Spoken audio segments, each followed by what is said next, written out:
Ramayana and their varying perspective is very important to know for not only for our generation, for each generation, that what exactly Ramayana given us. So please start, sir. Yeah, Yes. okay. Thank Yeah, you yeah. very much, Anita. So I'm audible. Can you see my slides? No, sir, slides could not see. Oh, I am sharing my slides. So you're Just, not able to see? I think. Yes, we are able to see now. Yes, we are able to see. Yeah, now Okay. it is here. Yeah. Thank you. Thank you very much. It's a great project. Anita ji, you're doing a great job connecting all of us through what is a wonderful story of Ramayana, which belongs to the rest of the world. So this initiative that Ayodhya Research Institute is doing is a fantastic idea. If I enjoyed listening to Swamiji, I think people don't consider too bad if it is a Ramayana going on in the family. I think they're more concerned about Mahabharata. So Ramayana is a wonderful thing. I come from my village is near Ayodhya, and I think if we can do Ramayana at home, it's a wonderful idea. And I think the concern that you also suggested about how the Ramayana is looked at from the other side, and when I say other side, means sometimes out of ignorance and sometimes out of malice also, and there could be I mean everything is almost everything is ignorance, and because of this problem of not understanding the idea of Ramayana, the basic characters and basic message and basic concepts and basic natural way of living, I think many times people consider this to be a part of religion, and then since it is religious thoughts are comparative ideas, and people are trying to put down each other, and that's why many times they pick on certain aspects, and the two major aspects, at least in the United States, are being picked over a period of time. It's not just today, it's probably a few decades, but more in last 3-4 decades, about treatment of women and treatment of what they call so-called Sudras or tribes, or now the name is Dalits. So I will be focusing today on women because the topic was Ramayana through the lenses of different socio-cultural aspects, context. So I thought that one of the socio-cultural concept would involve obviously women, and so I decided to work on that. So with that basic introduction, let me give my basic ideas of women. There's numerous women playing, I would say, critical role in the whole story of Ramayana. If the women were not there, probably it wouldn't be Ramayana, even though it's called Ramayana for Rama's name, but I think there are, without women, there would not be Ramayana. And some people even actually suggest that they maybe should be known as Sitayana rather than just Ramayana, and it will be appropriate, at least it could be maybe equivalent of that. Although Sita probably herself will not approve of that, but nevertheless, there is a saying of that. So I have divided, the name of the women, and it's not possible to speak in 15 minutes. The whole story of women in Ramayana is probably will take years, but I thought I will summarize that. The women, important women in the Ramayana: Sita, Sunaina, was Sita's mother, or at least the foster mother, and Kausalya, Kaikeyi, Sumitra, Urmila, Mandavi, Sutkirti, and Manthara, of course. And then there are also women in Ramayana which are Surnapakha, Panaka, I'm sorry, Mandodari, Kaikesi, Sulakshana, which was Meghna's wife, Trijata, and Lankini. And then there are some other women who have played major role. Is Tara, which is Bali's wife, Ruma, Sugri's wife, Sursa, who was blocking Hanumanji's travel to Lanka, and Singika, who could capture actually the shadow of people. And then there are other characters of women in Ramayana, which is Ahilya, Anusuya, Swayamprabha, and Sabari.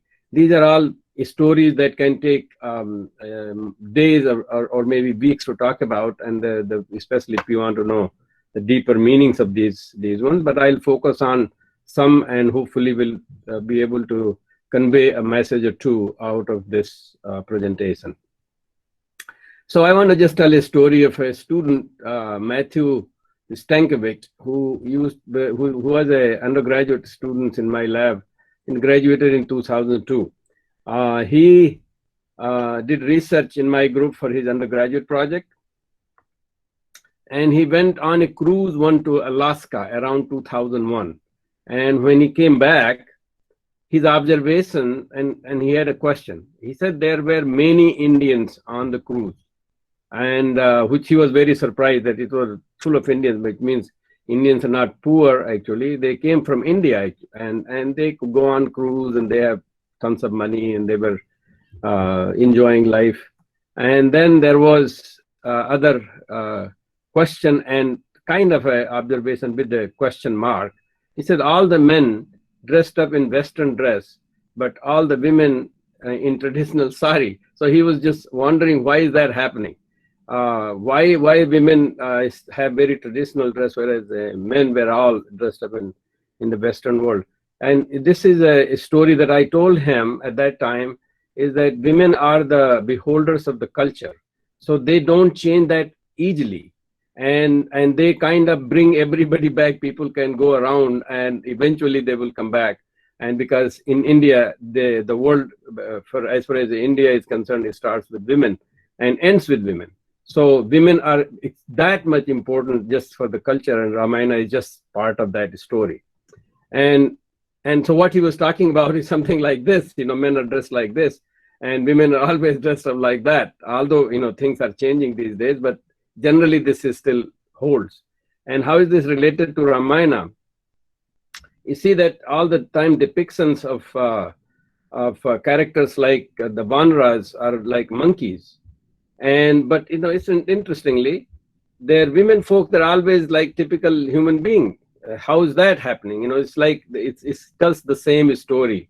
The women stay culturally moored in the local and in the ground, and whereas men can look this way or that way.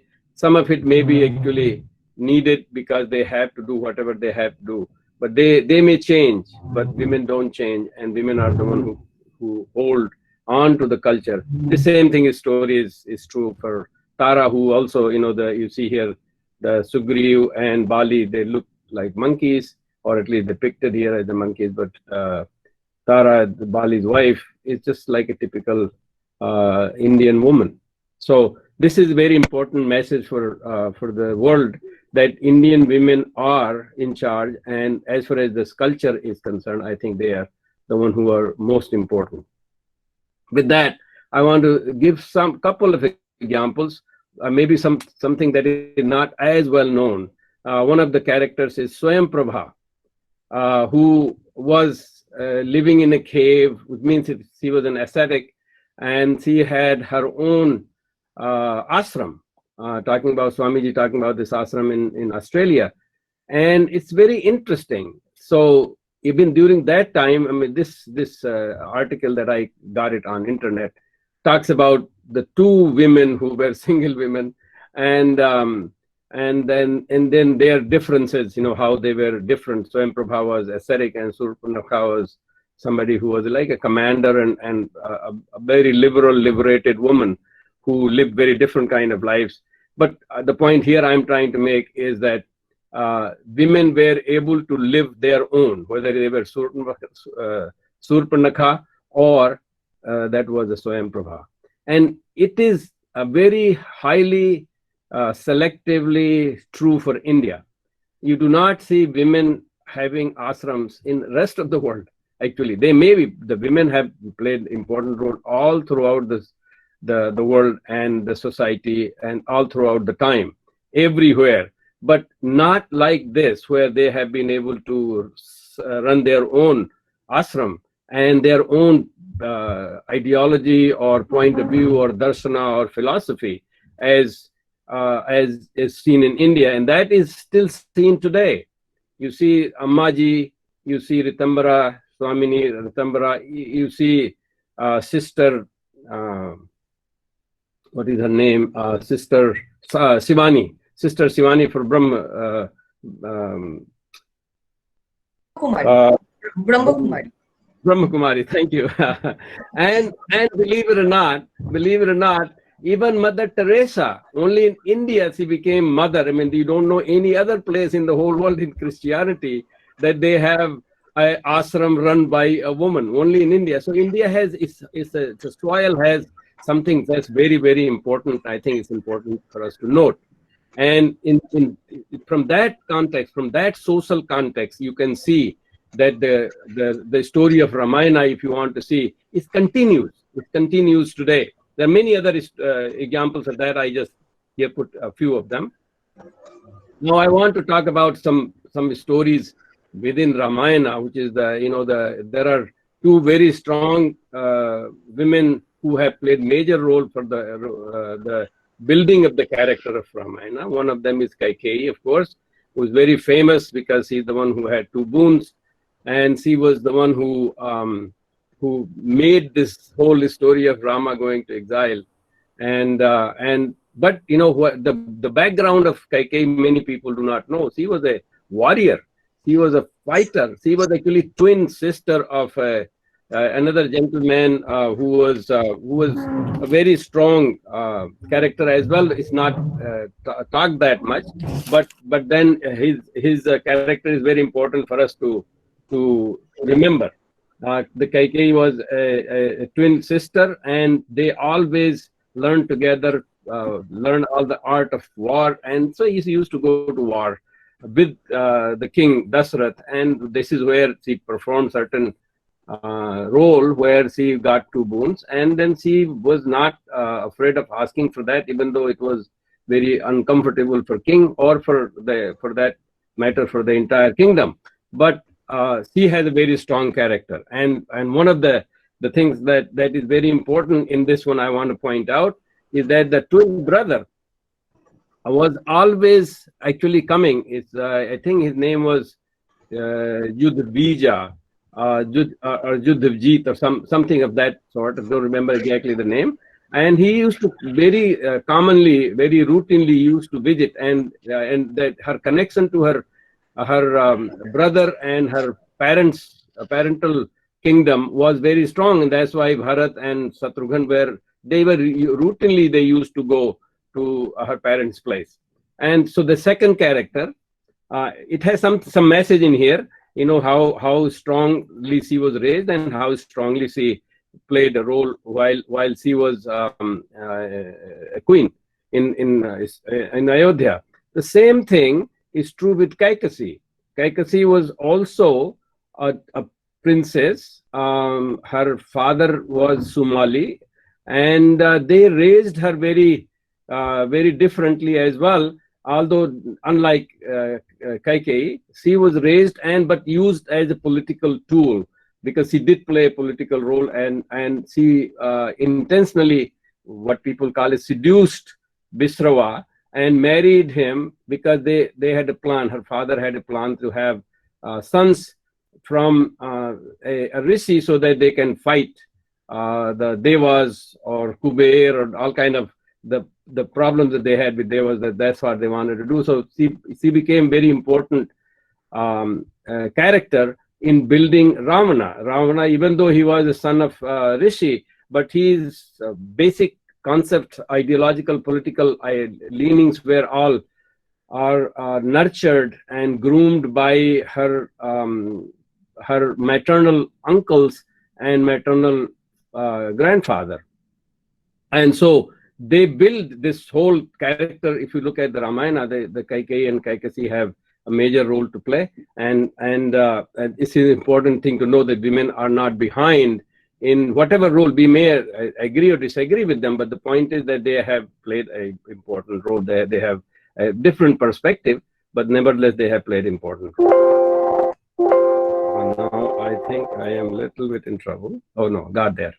Okay, so the other character which is very important in this is Surpanakha and Sita, which is really the Sita is the main character, but Surpanakha did play an important role. We know the story, but what we don't know is the story behind these. Surpanakha was actually as rebellious and independent-minded, and she was the last child of Bishrava and Kaikasi, and she was well pampered, and she had her own views. Actually, she married on her own to a Danava clan, and that was not approved by Ravana. Eventually, the story is long, but eventually Ravana killed her husband, and she wasn't very happy about it, and so he had to compensate her, and she became a commander of Dandakaranya, actually, because she was given a place of her own. So she was ruling her own area, and she had her own army, and so, you know, if you want to consider that, she was really a ruler of her own kind within the purview of Ravana, but, you know, as a Ravana's sister.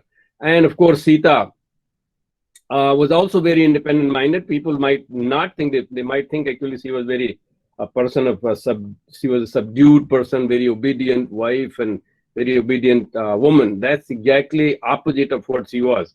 Actually, if you really look at her character from the childhood, she was born in the field, you know. Of course, probably she didn't have anything to do with it, but she was already in the field, in the, you know, people think she came from Dharti or the earth, but, you know, at least we can imagine that she was found in the field, and she was raised by a pious king of Janak, who should have, most people really trusted him, believed him, but Janak had told her not to anybody to move that Dhanush, Shiva Dhanush, and lo and behold, Sita was the one who really moved it, and she not only moved it, she cleaned around it, you know, and of course, so this she did not obey her father, and the rest of the story people know, and there is no reason to say here in a short time.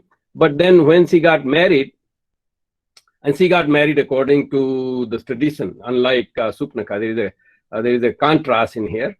Both of them were rebellious. They were their own, but Sita was very different type of rebellious. She always, you know, even if she lifted the Dhanush, she did not break it. She actually cleaned it. So this is very important thing. That whatever if she defied something, she made it better. So then when she got married, of course, when Rama was being exiled, and she was not the part of the exile, but she really decided that she will go. And Ram actually and Sita, they had a very strong conversation. And in that conversation, she convinces, and not only convinces, Rama convinces her mother-in-law, Kaushalya, that it is very important for her to do. And Kaushalya agreed. And so defied again not to take life easy, but take the trouble. And then when she goes further down, when there is a Lakshmana Rekha, when Lakshmana had told her not to cross that, and then she crosses it, you know, so she crosses her brother-in-law's advice also, and that there is again a good reason, because she did not want to have the name come under any suspicion that people from King Dasharatha Rama's clan would not give alms when somebody asked for it. So she took all the risks. And when she when she was taken to Sri Lanka at that time, when there is another story that when Hanuman ji was there, and he actually offered her to take her back, but she would not do that either. And she said that she would only go after Ramana is punished. So she was still taking the rebellious view of not accepting what will be normal people will do today, and she but wanted to do the right kind of thing. And finally, when she came to Ayodhya, and whenever there was an issue where people started having conversation about the supposedly public and the washerman and Dhobi had some issues with her staying in Ravana's place, and Rama was keeping her, and she chose to go to the jungle again and on her own, but it never had any adharmic thoughts even, and she raised her children in such a way that they were the most respectful and loyal to the kingdom, and eventually she went away. So I know my time is already over, so I would not go into more details of whatever I wanted to say. I had a few things that I wanted to talk about, what exactly and how she said what she said, but that's not important actually. I already have conveyed the message that I did. The final thing I want to say is that women in Ramayana actually give you the impression that both the king and the queen, they used to be enthroned. Dono ka rajyabhisek hota tha. और इसलिए Sita was equally responsible and took equal part in running the kingdom in what is known as Ram Raj today. Without Sita, there would not be any Ram Raj. Thank you very much.